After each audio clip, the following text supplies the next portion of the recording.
नक्कीच दिंडोशी मतदारसंघामध्ये तुमचा संभाव्य आमदार कोण असणार आहे हे आपण ग्राफिक्सच्या माध्यमातून बघणार आहोत। पण त्याआधी एक सांगते, दिंडोशी मतदारसंघामध्ये ठाकरे गटाचं पारडं जड दिसतंय। कोण आहे संभाव्य आमदार आणि त्यांच्या विरोधात कोण लढलं होतं पाहूयात ग्राफिक्सच्या माध्यमातून। बघा, दिंडोशीमध्ये ठाकरे गटाचे सुनील प्रभू जे विद्यमान आमदार देखील आहेत, त्यांच्याच नावाला पसंती मतदारांनी दिलेली आहे। शिंदे गटाचे संजय निरुपम जे माजी खासदार देखील होते काँग्रेसचे, मात्र ऐन वेळेला त्यांनी आता निवडणुकीत शिंदे गटात प्रवेश केला, निवडणूक लढवली, मात्र मतदारांनी त्यांना नाकारलेले असं दिसतंय आणि आपलं मत सुनील प्रभू यांच्या पारड्यात टाकले आणि त्यामुळे संभाव्य आमदार म्हणून सुनील प्रभूंचं नाव समोर येते, जे उद्धव ठाकरेंचे अतिशय निकटवर्ती आहेत आणि एकनिष्ठ आहेत। तर दिंडोशीमध्ये संभाव्य आमदार सुनील प्रभू ठरण्याची कारणं नक्की काय आहेत ती सुद्धा आमचे प्रतिनिधी आपल्याला सांगतायत, ऐकूयात।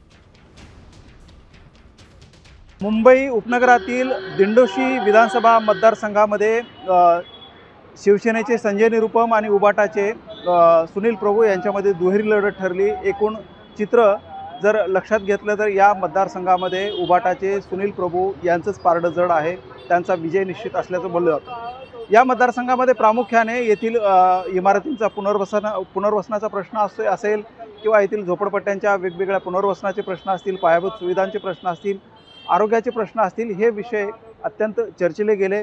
विशेषतः उत्तर भारतीय मतदारसंघ असेल किंवा हिंदी भाषिक मतदारसंघ असतील यांचा सुद्धा विषय या निवडणुकीच्या दरम्यान अजेंड्यावर आला होता।